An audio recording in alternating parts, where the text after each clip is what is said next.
The killing and slaughter between Russia and Ukraine, where 25,000 soldiers are dying each and every month. Think of that, 25,000 soldiers are dying a month. A war which would have never happened if I were president, would have never happened. As president, I will make peace wherever I can, but I will never hesitate to confront threats to America wherever we must. That's why in a breakthrough operation last June, the United States military obliterated Iran's nuclear weapons program with an attack on Iranian soil known as Operation Midnight Hammer.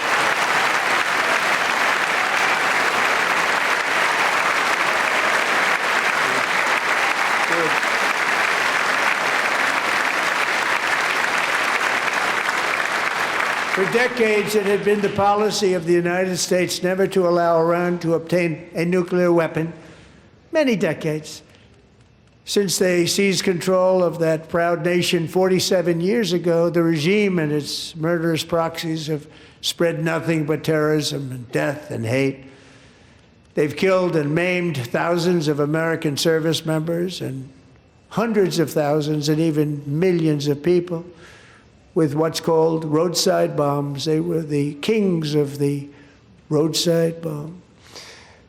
And we took out Soleimani. I did that during my first term. Had a huge impact. He was the father of the roadside bomb.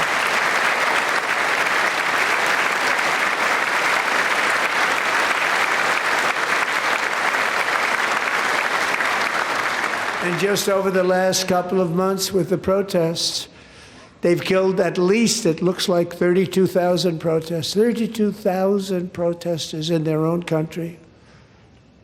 They shot them and hung them. We stopped them from hanging a lot of them with the threat of serious violence. But this is some terrible people. They've already developed missiles that can threaten Europe and our bases overseas, and they're working to build missiles that will soon reach the United States of America. After Midnight Hammer, they were warned to make no future attempts to rebuild their weapons program, and in particular, nuclear weapons. Yet they continue, starting it all over. We wiped it out, and they want to start all over again, and are at this moment again pursuing their sinister ambitions. We are in negotiations with them. They want to make a deal, but we haven't heard those secret words. We will never have a nuclear weapon. My preference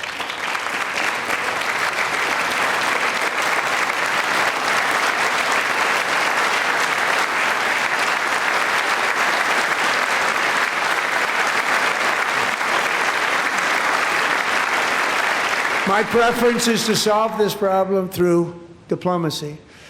But one thing is certain, I will never allow the world's #1 sponsor of terror, which they are by far, to have a nuclear weapon. Can't let that happen.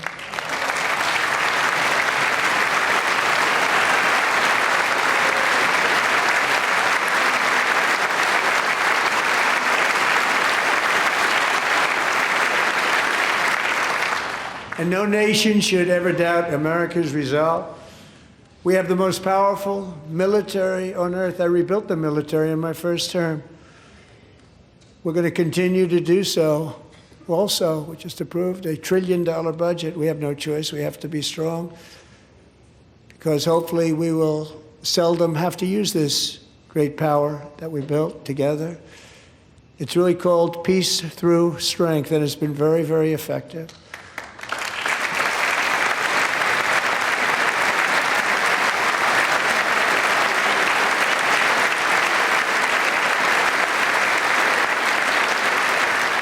So thanks to Republicans in Congress, we're investing that record number of dollars, have no choice, in the United States Armed Forces.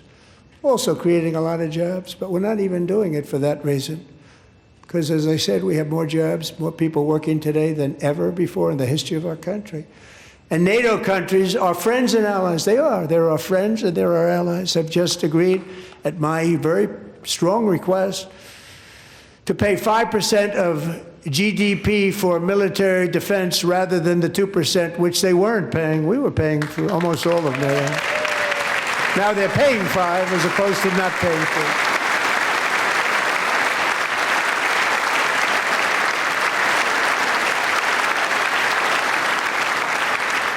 And getting that 5% was something which everyone said would never be done, could not happen. We got it really easily with one meeting. And big difference between 2% that's not paid. We were paying the freight of many of them. Very few were paid up. Now 5%, then they're paid. And everything we send over to Ukraine is sent through NATO, and they pay us in full. They pay us totally in full.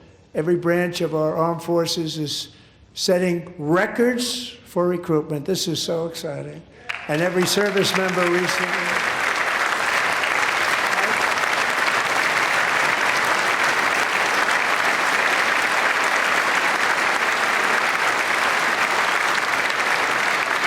And every service member recently received a warrior dividend of $1,776.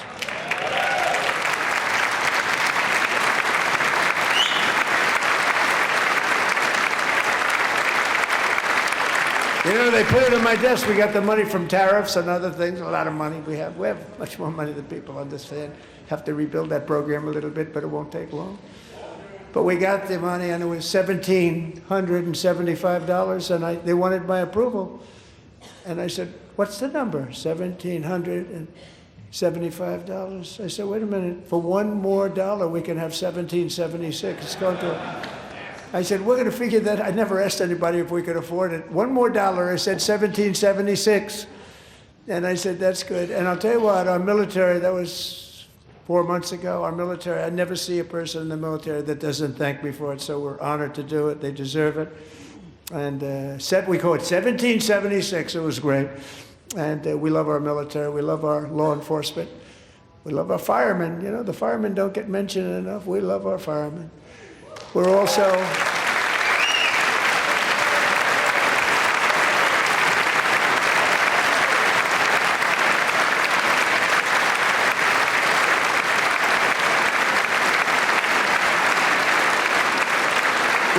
restoring American security and dominance in the Western Hemisphere, acting to secure our national interests and defend our country from violence, drugs, terrorism, and foreign interference. For years, large swaths of territory in our region, including large parts of Mexico, really large parts of Mexico, have been controlled by murderous drug cartels.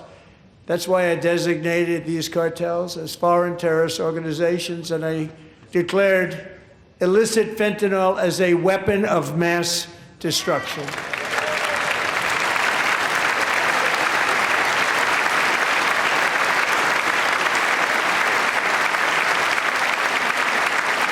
And with our new military campaign, we have stopped record amounts of drugs coming into our country and virtually stopped it completely coming in by water or sea. You probably noticed that.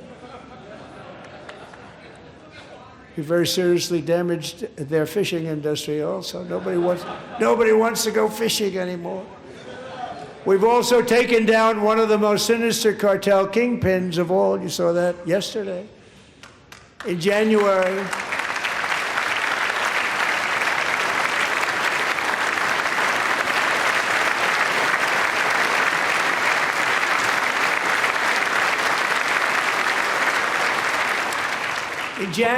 elite American warriors carried out one of the most complex, spectacular feats of military competence and power in world history. No one's seen anything like it. Foreign leaders, I won't tell you who, called me and they said, very impressive, very good.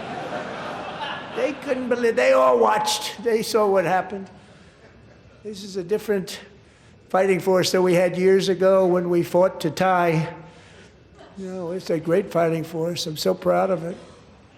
Look at Space Force. Space Force is my baby, because we did that.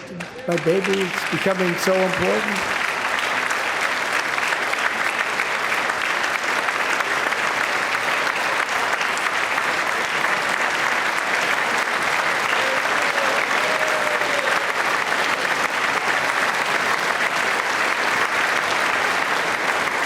And America's armed forces overwhelmed all defenses and utterly defeated an enemy, good fighters, to end the reign of outlaw dictator Nicolas Maduro and bring him to face American justice.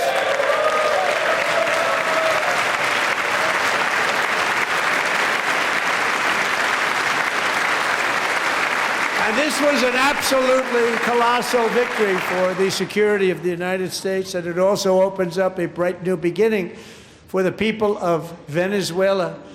We're working closely with the new president of Venezuela, Delcy Rodriguez, to unleash extraordinary economic gains for both of our countries and to bring new hope to those who have suffered so terribly.